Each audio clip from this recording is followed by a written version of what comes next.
এই ইবলিসের জন্ম কেমন করে হলো?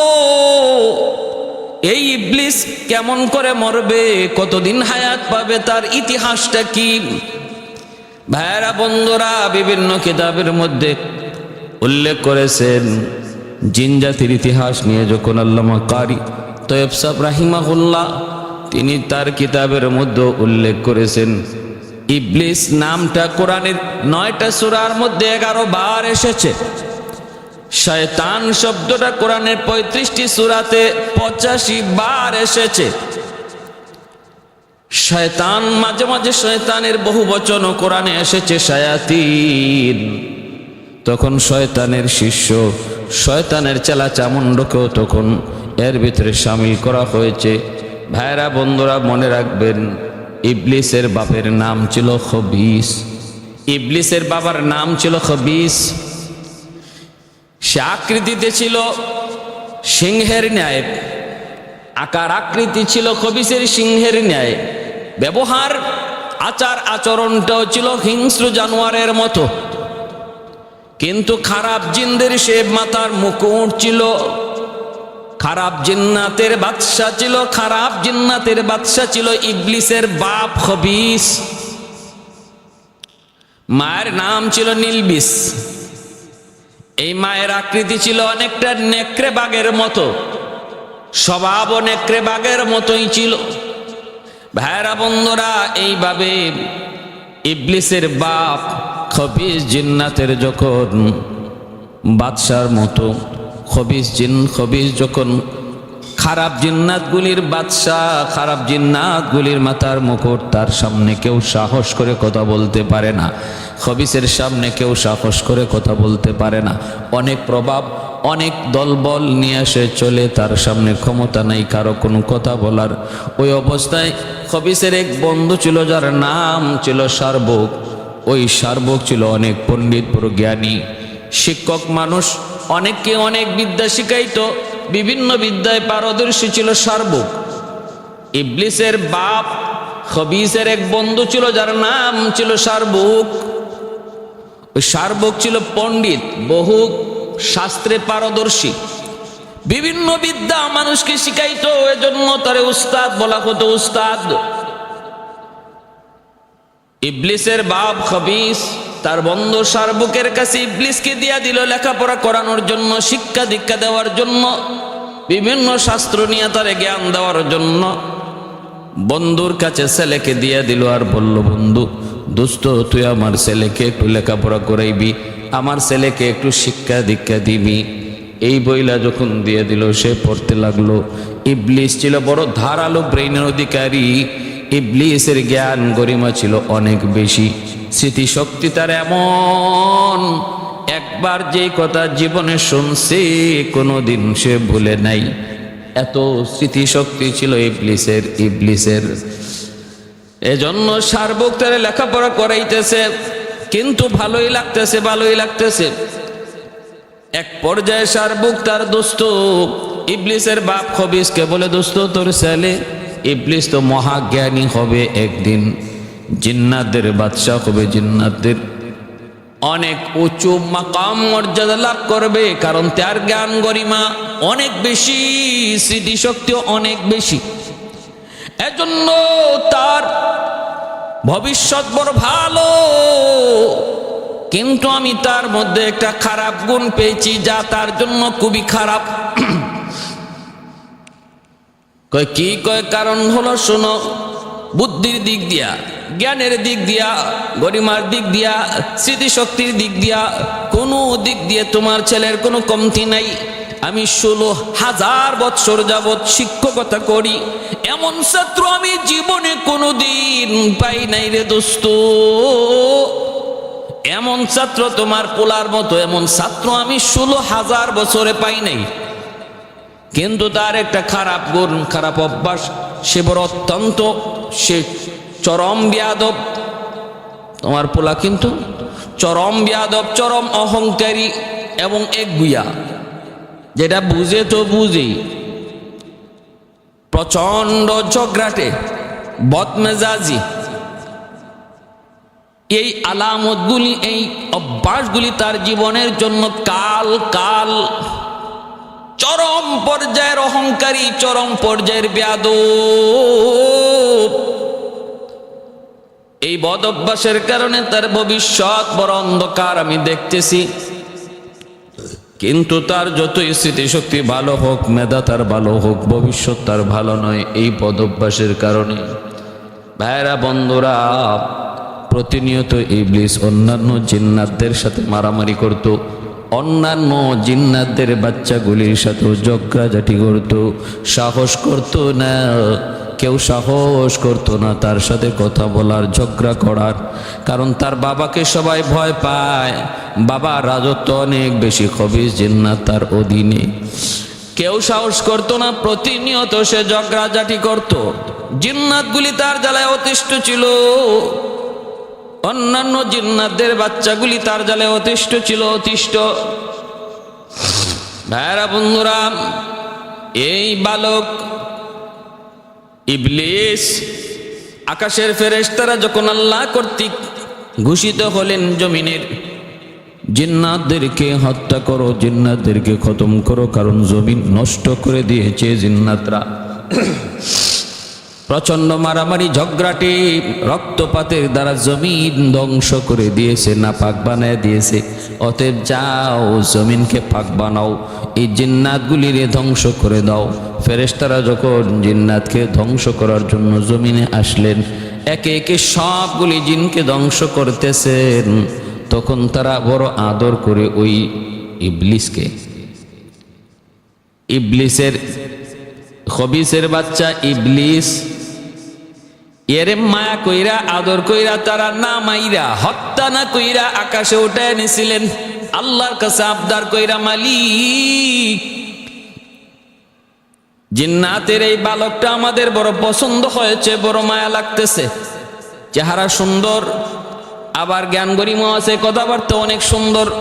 ও মালিক, যদি অনুমতি দাও, ওরে আমরা হত্যা না করে প্রথম আকাশে উঠায় নিয়ে ওরে পালবো, লালন পালন করব। আল্লাহ পাক রব্বুল আলামিন তখন বললেন, ঠিক আছে, অনুমতি দিলাম। ফেরেশতারা আদর করে, মায়া করে, তারা হত্যা না করে প্রথম আকাশে উঠে নিলেন। সেখানে যাওয়ার পর ইবলিস ফেরেশতাদের দ্বারা আল্লাহ পাকের ইবাদত বন্দেগীর তরিকা সে শিখলো, আল্লাহ পাকের গোলামি করার তরিকা শিখলো। ফেরেশতাদের কাছ থেকে আল্লাহ পাক রব্বুল আলামিনের কদমে সেজদা করা শিখলো।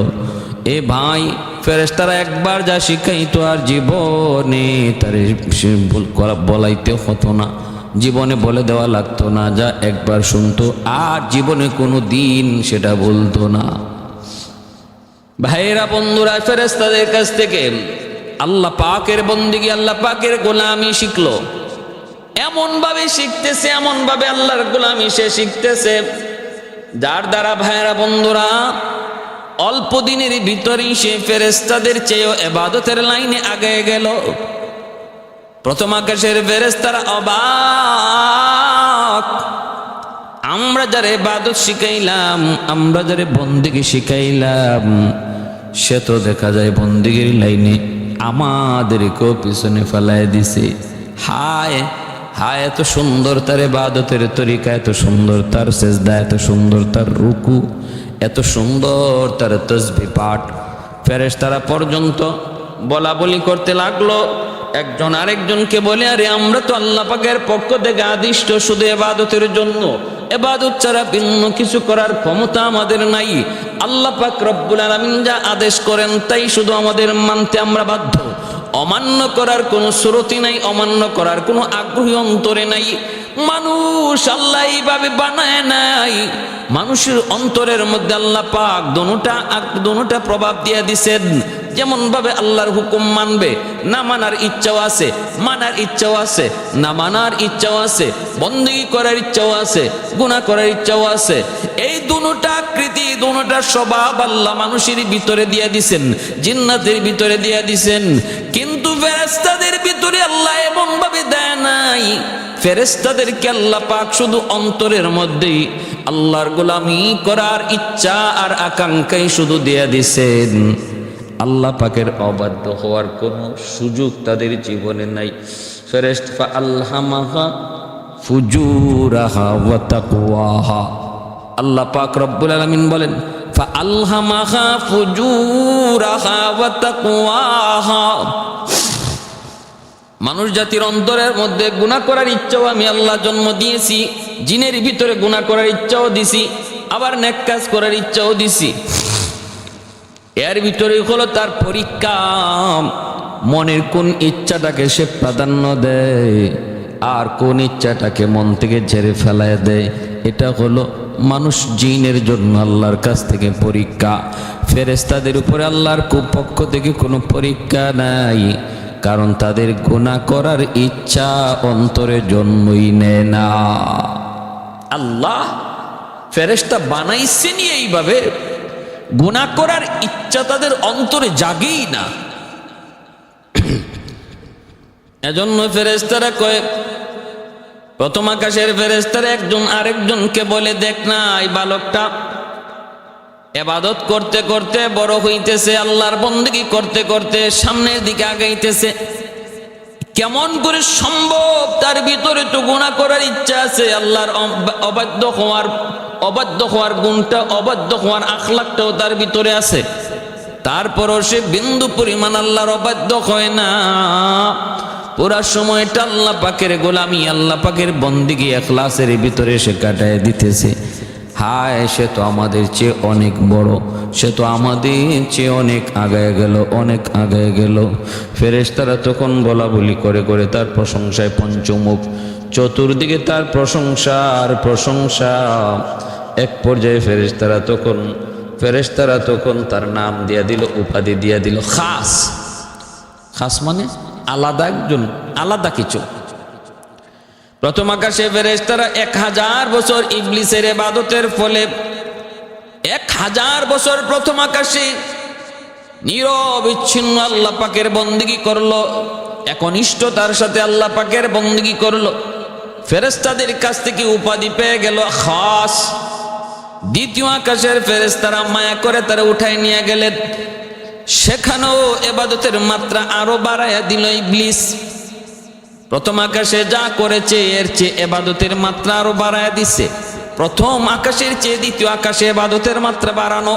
দ্বিতীয় আকাশের ফেরেশতারাও তার পঞ্চমুখ প্রশংসায় পঞ্চমুখ বলা বলি শুরু করলেন। এত জেনতেন কোন আল্লাহর গোলাম নয়, জেনতেন কোন আল্লাহর বান্দা নয়। ইবাদতের তরিকা দেখো কত সুন্দর, এত সুন্দর করে আমরাও তো আল্লাহর বন্দেগী করি না, করতে পারি না। তার ভিতরে তো বন্দেগী না করার ইচ্ছাও আছে, কিন্তু সে তো ওই লাইনে নাই। সে তোর নফসে আম্মারাকে দমন করেছে, খায়সাতের নফসের অন্ত বিষয়টাকে সে দমন করে আল্লাহর বন্দেগীর লাইনে আগাইতেছে। কিন্তু আমাদের মধ্যে তো এমন কোনো পরীক্ষা নাই, তারপরেও তো আমরা তার মতো এত সুন্দর বন্দেগী করতে পারি না। ফেরেশতারা দ্বিতীয় আকাশের ফেরেশতারাও তার প্রশংসায় পঞ্চমুখ হইয়া দীর্ঘ 1000 বছর দ্বিতীয় আকাশে ইবাদত করার পর ইবলিস উপাধি পাইল ফেরেশতাদের কাছ থেকে আবেদ। আবেদ উপাধি পাইল। তৃতীয় আকাশের ফেরেশতারা তারে আদর করে তৃতীয় আকাশে নিয়ে গেল, সেখানে সে ইবাদতের মাত্রা আরো বাড়ায় দিল। দ্বিতীয় আকাশের চেয়ে তৃতীয় আকাশে ইবাদতের মাত্রা আরো বাড়ায় দিল। ফেরেশতারা তার প্রশংসায় পঞ্চমুখ। 1000 বছর তৃতীয় আকাশও ইবাদত করলো, ফেরেশতাদের কাছ থেকে উপাধি পেল অলি ওলি ওলি। এরপরে চতুর্থ আকাশ, এরপরে পঞ্চম আকাশ, এরপরে ষষ্ঠ আকাশ, এরপরে সপ্তম আকাশ পর্যন্ত সে এইভাবে ফেরেশতাদের মায়া আর মহব্বত পায়া পায়া উপরের দিকে উঠতে লাগলো।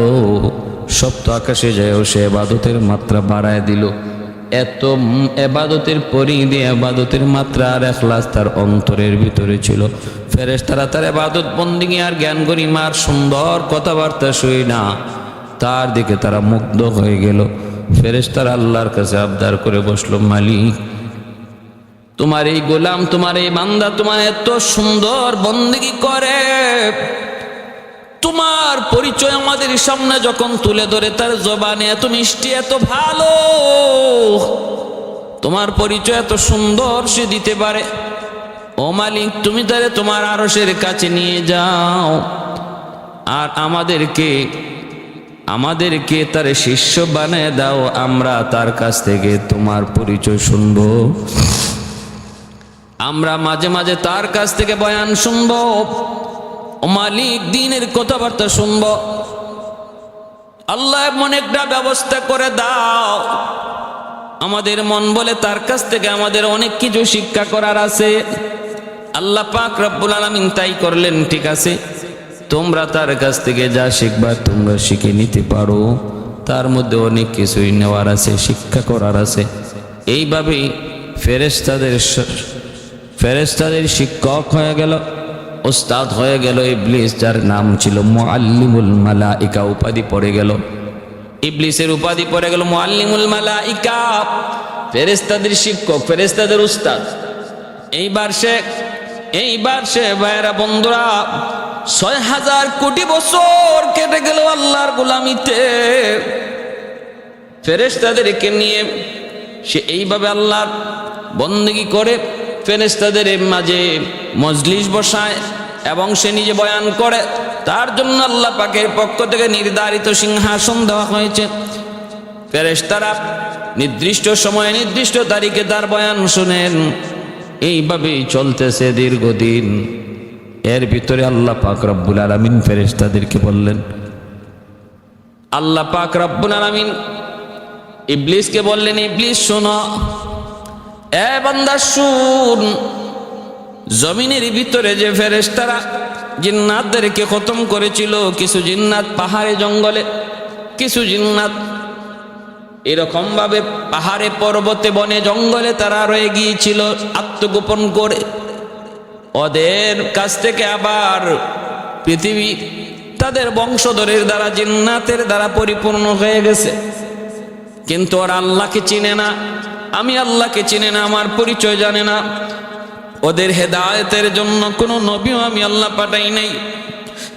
যাও, তোমার দায়িত্ব হলো তুমি তোমার স্বজাতির কাছে দাওয়াত নিয়ে যাও, আমি আল্লাহর পরিচয় তাদেরকে শোনাও, আর তাদেরকে কালেমার পথে তুমি দাওয়াত দিয়ে আসো।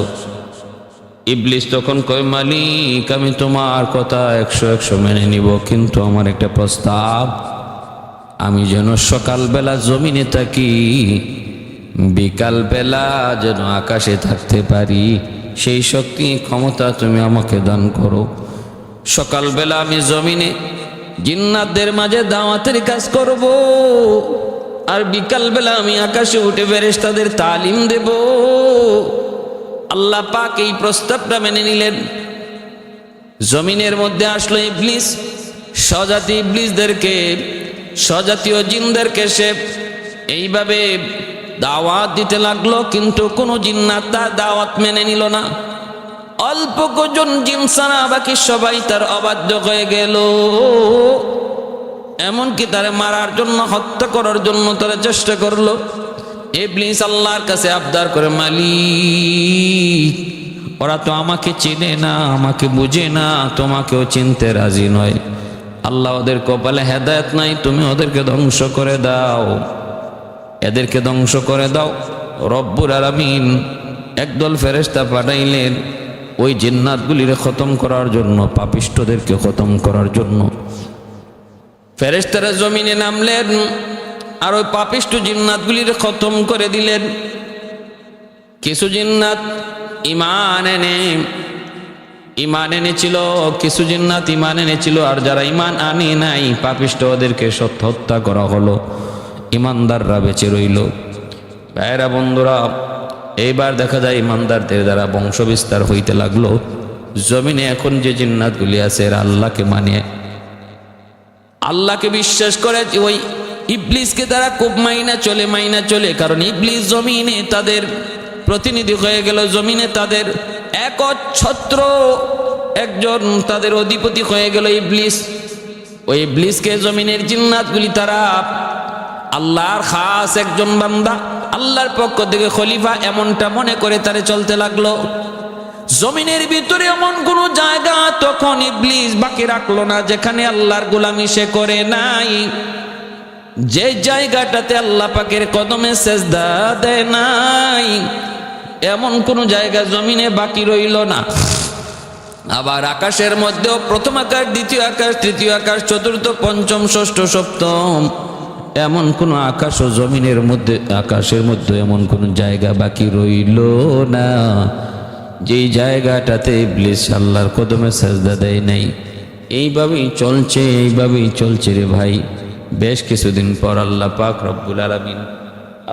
রব্বুল আলামিন দেখেন আল্লাহর কুদরতি ফয়সালা কত সুন্দর।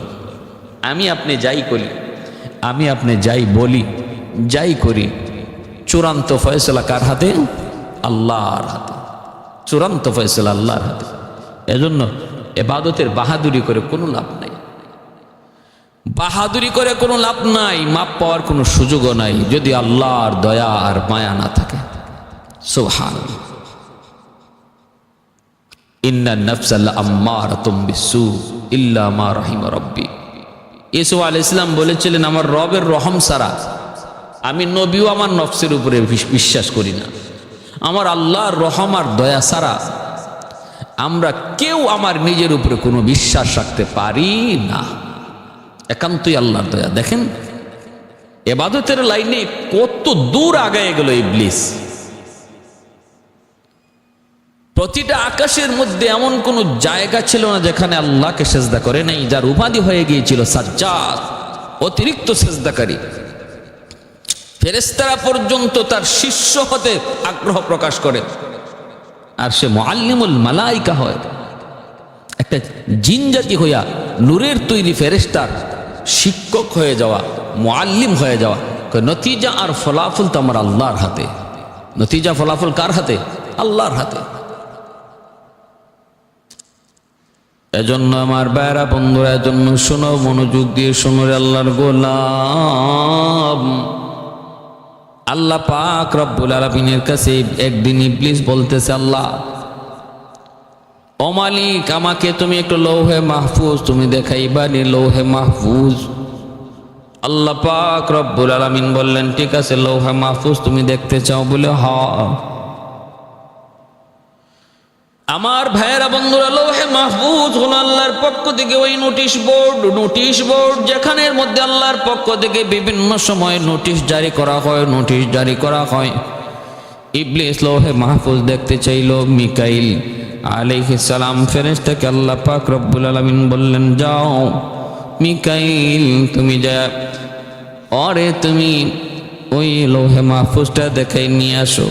ইবলিস যখন এই লৌহে মাহফুজ দেখার জন্য আসলো, লৌহে মাহফুজ দেখার জন্য সে দেখতে পেল আল্লাহর তৈরি ওই বিজ্ঞাপন বোর্ডের মধ্যে, আল্লাহ তৈরি আদেশ বোর্ড, নোটিশ বোর্ডের মধ্যে লেখা আছে, আল্লাহর এক বান্দা 6 লক্ষ বছর আল্লাহ পাকের ইবাদত করবে, কিন্তু অবশেষে একটা আল্লাহ পাকের একটা আদেশ অমান্য করার কারণে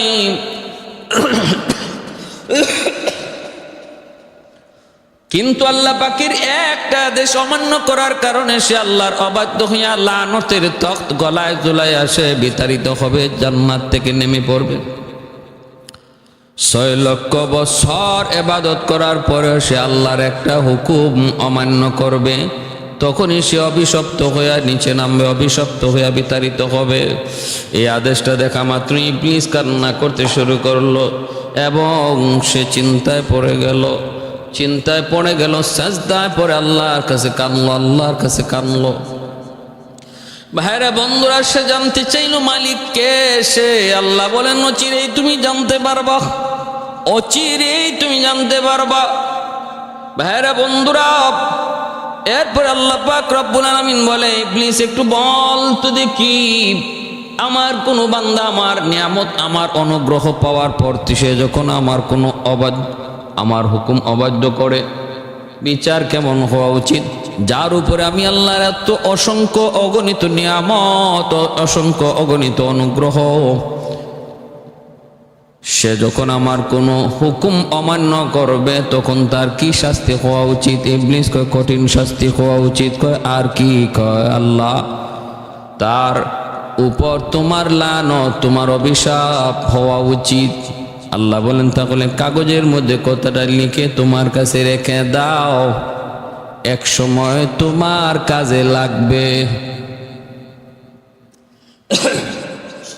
ভাইরা বন্ধুরা, আল্লাহ পাক তো আলিমুল গায়ব, তিনি তো সব কিছু দেখেন।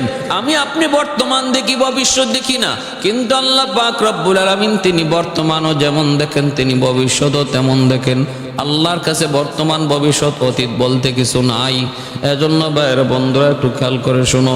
ভাইরা, আল্লাহ পাক রব্বুল আলামিন তিনি তো জানেন তার হালত ভবিষ্যৎ তার কেমন হবে, কোন অবস্থায় যাবে।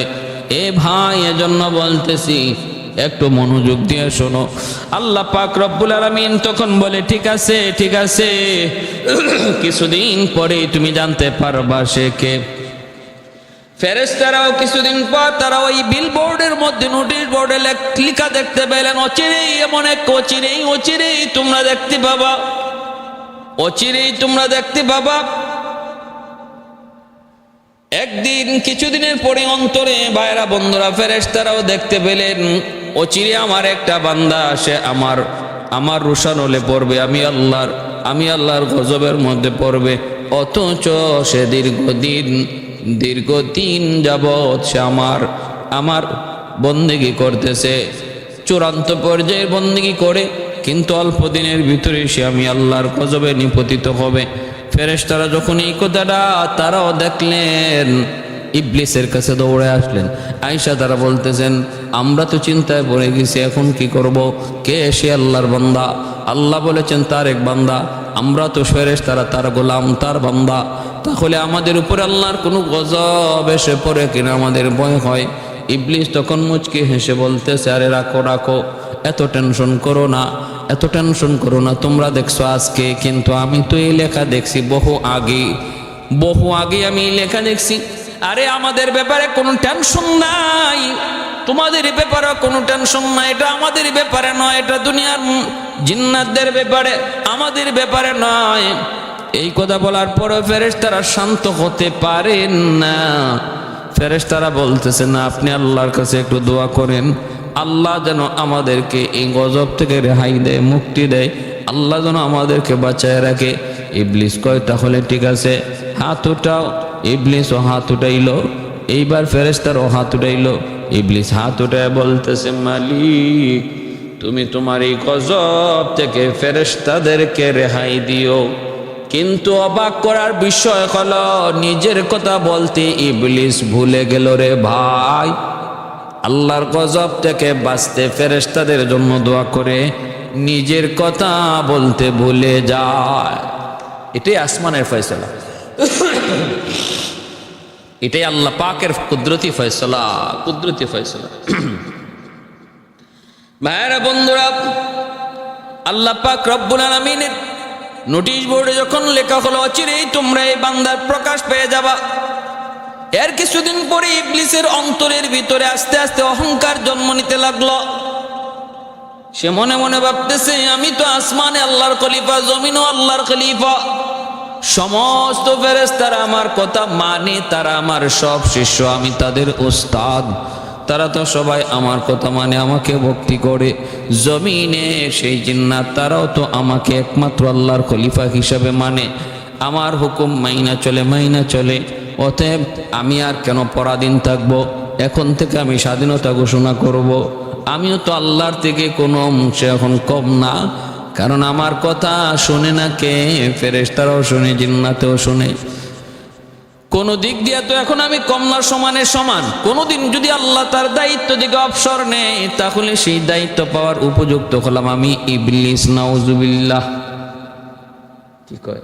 আল্লাহ যদি তার এই দায়িত্ব থেকে অবসর নেয়, আমি সেই দায়িত্ব পাওয়ার উপযুক্ত মালিক, এমনটা মনের ভিতরে আসতে শুরু করলো। ভাইরা বন্ধুরা, সেইভাবে যখন মনের ভিতরে আস্তে আস্তে অহংকার জন্ম নিতে লাগলো, বলুন তো দেখি, মনের খবর জানেন শুধুমাত্র কেবলমাত্র কে? মনের খবর জানেন শুধুমাত্র আল্লাহ। মনের খবর কোন দয়াল বাবা জানে না, কিবলা বাবা জানে না, খাজা বাবা জানে না, কোনো নবী জানেন না, কোনো ওলি জানেন না।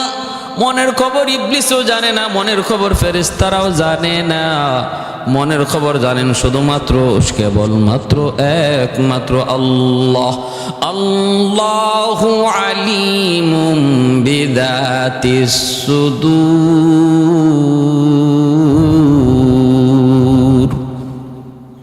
আল্লাহ পাক রব্বুল আলামিন বলেন মনের খবর জান্নাওয়ালা শুধুমাত্র কেবলমাত্র আমি আল্লাহ।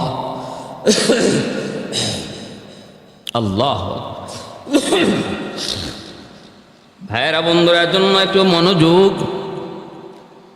এইদিকে আল্লাহ পাক রব্বুল আলামিন আজরাইল আলাইহিস সালামের মাধ্যমে জমিন থেকে বিভিন্ন জায়গা থেকে এক মুষ্টি মাটি সংগ্রহ করে, এক মুষ্টি মাটি সংগ্রহ করে ওই মাটি দিয়া হযরত আদম আলাইহিস সালামের দেহটাকে তৈরি করে 60 বছর তিনি এক জায়গায় রেখে দিলেন। এরপরে আল্লাহ পাক একদিন ফেরেশতাদেরকে বলতেছেন, ফেরেশতারা রে, জমিনে আমি আমার প্রতিনিধি পাঠাবো। ইন্নী জাইলুন ফিল আরদি খলিফা ক্বালু ওয়া তাজআলু ফীহা মান ইউফসিদু ফীহা ওয়া ইয়াসফিকুদ দিমা ওয়া নাহনু নুসাব্বিহু বিহামদিক। ফেরেশতারা কয়, মালিক জমিনে তুমি মানুষ পাঠাইবা, তোমার প্রতিনিধি পাঠাইবা, পাঠাইছিলা না এক সময় জিন্নাত? কি করলো? তামাম জমিনটা রক্তে লাল করে গেল। তারা কি পরিমাণ রক্তপাত করলো, হাঙ্গামা দাঙ্গামা, এমন কোনো কাজ নাই যা তারা করে নাই, এমন কোনো পাপাচার নাই যা তারা করে নাই। অতএব জমিনের মধ্যে তুমি মানুষ পাঠাইবা না প্রতিনিধি পাঠাইবা, কি দরকার? আল্লাহ যদি তোমার প্রতিনিধি পাঠাইতে হয়, কাউরে তোমার খলিফা বানাইতে হয়, আমরাই তো যথেষ্ট, আমরাই তো তোমার তসবিহ পাঠ করি, সর্বদা 24 ঘন্টা তোমার তসবিহ পাঠ করি। আল্লাহ বলেন, ইন্নী আ'লামু মা লা তা'লামুন, আমি আল্লাহ যা জানি তোমরা তা জানো না। আল্লাহ পাক রব্বুল আলামিন বুঝাইতে চাইলেন, ফেরেশতারা তোমরা তো আমার বندگی করো, আমার কথা আমার বندگی করতে বাধ্য, ব্যতিক্রম করার ক্ষমতা নাই। কিন্তু এমন একটা জাতি আমি আল্লাহ জমিনে পাঠাবো যারা আমার বندگی করবে আমার মহব্বতে, আমার ভালোবাসায়, যাদের ইবাদতের ভিতরে আমার বندگی থাকবে, আদেশ মানা শুধু না, বরং বندگির ভিতরে মহব্বত থাকবে, মহব্বত, ভালোবাসা। আমি তাদের অন্তরের মধ্যে আমার অবাধ্য হওয়ারও সুযোগ দিব, আমার বাধ্য হওয়ারও সুযোগ দিব। এরপর আমার বান্দারা যারা আমাকে তাদের অবাধ্যতা, আমার অবাধ্য হওয়া থেকে নিজের বিরত রেখে আমার বাধ্য হবে, এদের ইবাদত আর তোমাদের ইবাদত কোনোদিন সমান নয়, সমান হতে পারে না। তোমাদের ইবাদতের ভিতরে হলো আমি আল্লাহর আনুগত্য, আর তাদের ইবাদতের ভিতরে থাকবে আমার ভালোবাসা। ভালোবাসার সাথে ইবাদত বندگی আদেশ মানা, এর চেয়ে উত্তম আর কিছু নাই। শয়তান আবেদ ছিল, আরেফ ছিল, এরকম ভাবে জাহেদ ছিল, সব উপাধি পাইছিল, ওলি উপাধি পাইছিল, খাস উপাধি পাইছিল, কিন্তু একটা গুণ অর্জন হয় নাই, সেটা সে আশিক ছিল না। সে আবেদ ছিল, আল্লাহর আশিক ছিল না। সে আরেফ ছিল কিন্তু আশিক ছিল না। সে জাহেদ ছিল কিন্তু আশিক ছিল না। মনে রাখতে হবে, ইশকের সাথে একজন মানুষ যখন আল্লাহর বندگی করবে, আল্লাহকে পাওয়ার চেষ্টা করবে, তখন সে যুক্তি তালাশ করবে না। কারণ মহব্বতের মানুষ কি চায় সেটা তার চাওয়া অনুযায়ী করার পিছনে কোনো যুক্তি তালাশ করে না কোনো আশিক। মাশুকের মন জয় করাই থাকে তার উদ্দেশ্য। এজন্য আল্লাহ চাইলেন, দুনিয়াতে আমি আল্লাহ এমন এক দলকে আমার খলিফা বানাবো যারা আমার মহব্বতে আমার ইবাদত করবে, বندگی করবে, যারা আমার ভালোবাসায় আমি হব মাশুক, তারা হবে আমার আশিক। অতএব আমার আদেশ মানার মধ্যে কোনো যুক্তি তর্ক কোনো ধরনের তাদের সামনে আসবে না, যে আমি আল্লাহ যা বলি আমাকে পাওয়ার জন্য সে তাই করবে। যখন আল্লাহ পাক রব্বুল আলামিন আদেশ দিয়ে দিলেন জমিনের মধ্যে আমি আমার প্রতিনিধি পাঠাবো, ফেরেশতাদেরকে বললেন, ইন্নী আ'লামু মা লা তা'লামুন, তোমরা তা জানো না, আমি আল্লাহ যা জানি। ইবলিসের ভিতরে তখনই সন্দেহ জাগতে লাগলো। ইবলিস মনে মনে কয়, ঘটনা কি? আমি তো ভাবছিলাম আসমানও আমি আল্লাহর খলিফা, জমিনও আমি আল্লাহর খলিফা। আল্লাহ যদি কখনো অবসর নেই তাহলে আমাকে ছাড়া আর কারে দায়িত্ব দিবে? আমি হব আল্লাহর পরে। এমনটাই মনে মনে ভাবতেছিলাম, আমি আল্লাহর দায়িত্ব পালন করব। কিন্তু এখন দিয়ে আল্লাহ পাক কয় কি কয়, জমিনের মধ্যে আল্লাহ তার খলিফা পাঠাইব, প্রতিনিধি পাঠাইব। ইবলিসের মনের মধ্যে জাগলো সন্দেহ জাগলো। এরপরে সে ইবলিস ফেরেশতাদের কাছ থেকে একটা খবর নিতে চাইল। এই খবরটা জানতে চাইল, ফেরেশতারা যদি আল্লাহর সাথে সে যদি বিরোধী হয়ে যায়, কোনো দ্বন্দ্ব বেজে যায়, ফেরেশতারা কার পক্ষ নিবে? তার পক্ষ না আল্লাহর পক্ষ নিবে। ফেরেশতাদের কাছ থেকে এই বিষয়টা জানতে চায়। ফেরেশতারা তখন সাফ সাফ জবাব দিয়ে দিছে, তুমি যত বড় উস্তাদ হও না কেন, তুমি যত বড় মুআল্লিম হও না কেন, তোমারে কিন্তু দয়া কইরা মায়া কইরা আমরাই আসমানে উঠায় আনছিলাম। আল্লাহর দয়াতেই তুমি এত দূর পর্যন্ত উপরে উঠছো, নিজের কোনো বাহাদুরি নয়। অতএব যদি আমার আল্লাহর সিদ্ধান্তের বিরোধী তুমি কোনো কিছু হও, তাহলে আমরা সবাই আল্লাহর কথাই মানব, তোমাকে মানব না। সাথে সাথে ইবলিস টের পেয়ে গেল, বহুত চালাক তো। কয় হাই রে, কই কি, আমি তো ভাবছিলাম এরা আমার পক্ষে থাকবো, কিন্তু এরা দিয়ে দেখা যায় সবাই এক বাক্যে কয় আল্লাহর পক্ষে থাকবে। কথা ঘুরায় ফেলছে, বড় চালাক তো। আমি তোমাদের অন্তরে আল্লাহর ভালোবাসা কি পরিমাণ আছে এটা বুঝার লাগে একটা পরীক্ষা করলাম। আমার বুঝ হয়ে গেছে আল্লাহর ভালোবাসা তোমাদের অন্তরে কি পরিমাণ আছে, তোমাদেরকে নিয়ে সামনে আগানো যায়। হ্যাঁ, সামনে আগানো যায়, আমি এটাই চাইছিলাম। কত বড় চালাক, কত বড় চতুর। এজন্য আল্লাহ পাক রব্বুল আলামিন শয়তানের ষড়যন্ত্র থেকে আমাদেরকে বাইচে থাকতে বলছেন। ভাইরা বন্ধুরা, জন্য বলতেছি মনোযোগ দিয়ে শুনো আল্লাহর গোলাম। আল্লাহ পাক রব্বুল আলামিন ওই আদম আলাইহিস সালামের দেহটার মধ্যে তিনি রূহ ঢুকায়া দিলেন। আদম আলাইহিস সালাম তিনি তো এইবার একটু নড়াচড়া দিয়ে উঠলেন, নড়াচড়া দিয়ে উঠছেন। এরপরে আল্লাহ পাক রব্বুল আলামিন দেখেন আদম আলাইহিস সালামের রূহটা পাওয়া, দেহের মধ্যে রূহ ঢুকা মাত্রই তিনি এইবার জান ফিরে পেলেন, কথা বলতেছেন, দেখতেছেন। সাথে সাথে একটা হাঁচি দিলেন, সবার আগে হাঁচি দিলেন। হাঁচিটা দেওয়া মাত্রই তিনি বলতেছেন আলহামদুলিল্লাহ। সর্বপ্রথম আদম আলাইহিস সালামের জবান থেকে আলহামদুলিল্লাহ, আমার আল্লাহর প্রশংসা শব্দ বের হয়। আর আল্লাহ পাকও বলেন ইয়ারহামুকাল্লাহ, তোমার উপর আল্লাহ পাকের রহম বর্ষিত হোক। এ ভাই, হাঁচিতে আলহামদুলিল্লাহ বলা আর যে শুনলো ইয়ারহামুকাল্লাহ বলা, এটা দুনিয়ার কোনো রসুম রেওয়াজ নয়, এটা জান্নাত থেকে এসেছে এই রসুম, এই রেওয়াজ। এজন্য ভাইরা বন্ধুরা, আদম আলাইহিস সালাম তিনি যখন রব্বুল আলামিন জানটা দিলেন দেহের মধ্যে, ফেরেশতাদেরকে বললেন ফেরেশতারা তোমরা আদমকে সেজদা করো, আদমকে সেজদা করো। ফেরেশতারা সবাই আদমকে সেজদা করলেন, আল্লাহর আদেশ মেনে নিলেন। ফাসাজাদাল মালাইকাতু কুল্লুহুম আজমাইন ইল্লা ইবলিস। সমস্ত ফেরেশতারা তারা আদম আলাইহিস সালামকে সেজদা দিলেন, কিন্তু সেজদা দিল না কে? শুধু ইবলিস। আবা ওয়াস্তাকবারা ওয়া কানা মিনাল কাফিরিন, অবাধ্য হলো, আল্লাহ পাকের হুকুম মানল না। আল্লাহ পাক রব্বুল আলামিন জানতে চাইলেন মা মানাকা আন তাসজুদা লিমা খালাকতু বিয়াদাইয়া, এরে ইবলিস তোরে কোন জিনিসে বাধা দিল, কোন জিনিসে তোরে বাধা দিল? আমার তৈরি আদম, আমার নিজের হাতের তৈরি আদমকে তুই সেজদা করলি না। কত দেখি, কারণ সবকিছু আল্লাহ বানাইছেন কুন ফায়াকুন বইলা। জমিন আল্লাহ বানাইছেন কুন ফায়াকুন বইলা, আসমান আল্লাহ বানাইছেন কুন ফায়াকুন বইলা, লৌহ কলম আল্লাহ বানাইছেন কুন ফায়াকুন বইলা, সাগর মহাসাগর পাহাড় পর্বত আল্লাহ বানাইছেন কুন ফায়াকুন বইলা। কিন্তু আদম আল্লাহ বানাইছেন নিজের হাতে, খালাকতু বিয়াদাইয়া, খালাকতু বিয়াদাইয়া, আমি আল্লাহ নিজের হাতে আদম বানাইছি। এর ইবলিস একটু বল মা মানাকা আন তাসজুদা, কোন জিনিসে তোরে বাধা দিল আমি আল্লাহর হুকুম অমান্য করতে, আদমকে সেজদা করা থেকে তোরে কোন জিনিস বাধা দিল?